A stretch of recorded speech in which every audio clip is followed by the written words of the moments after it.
Thanks for coming out today. We have two distinguished guests today, two distinguished filmmakers. I'm going to introduce them, if you'll bear with me. I know most of you know who they are, but I think I can probably tell you a couple things you don't know. John Sayles, my far right.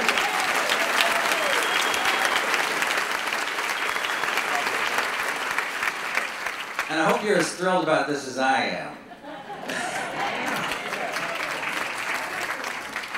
Is one of the most important and compelling and politically progressive independent filmmakers in America.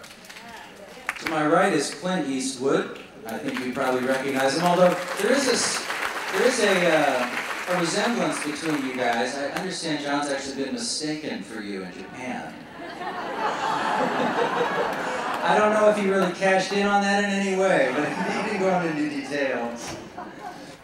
What is it about the blues? I mean, when I travel around the world, everybody recognizes the blues as the great folk poetry of America. But here, it's not always recognized that way. What is it about the blues that's so important for you, both of you? What does it communicate for us? Well, along with jazz, it's sort of a true American art form, though it probably has relatives in Europe in music, but I know I grew up in more, John went back, starting with Hound Dog and Elvis and back to blues. I caught it in progression, so because I was a little senior to him. But in fact, when I saw his forthcoming film, Honey Dripper, I thought, is that Joe Leeds and the Honey Drippers? I used to listen, when I grew up in Oakland, I used to listen to KWBR, and they played all rhythm and blues. In those days, they called them race records. And I used to go down and buy them. You had to go down to special record stores to find them, because most everything else was on Columbia or Decca. It was all just standard straight ahead pop.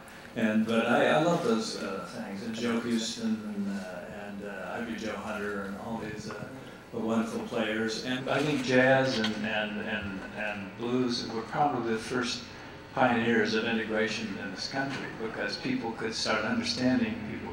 Even if you didn't understand where their background was, you sort of got an appreciation for it.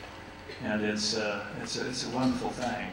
I would say the jazz spirit of improvising, I have used in films. One of the things that we did with Matewan is we brought John Hammond to come in and play some harmonica. And we had some specific stuff, and he really liked the movie. And he was playing in front of the cues, and we always have to be, I like to be there with the musicians and talk to them like I talk to actors.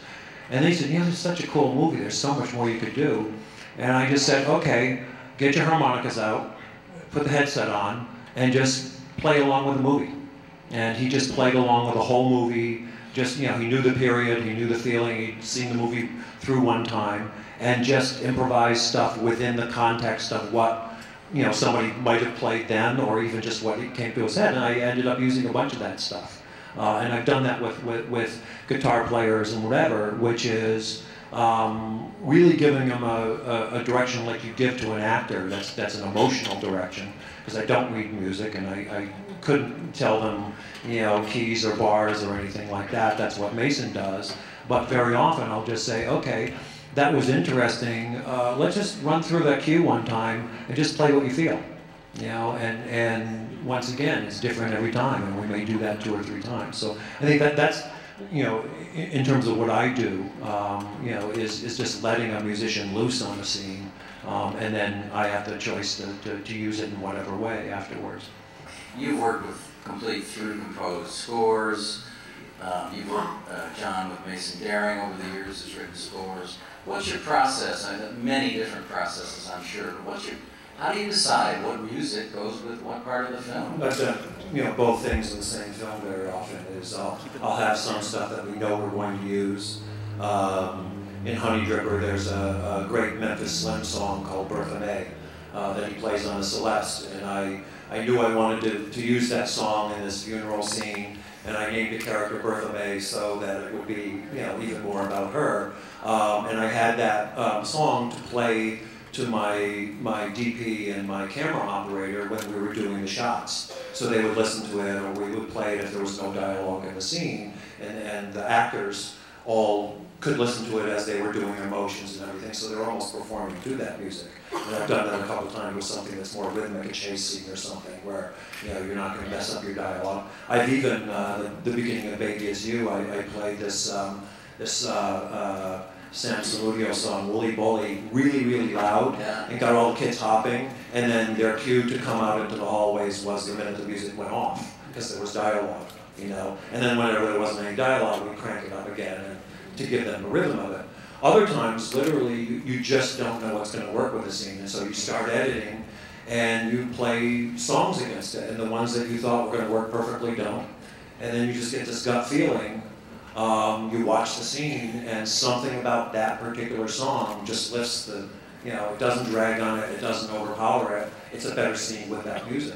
And it may take you, you may have to listen to 50, 60, 70 songs before the one that just happened. You may make a couple little editing changes, but really there's something about the chemistry between that song and that moment.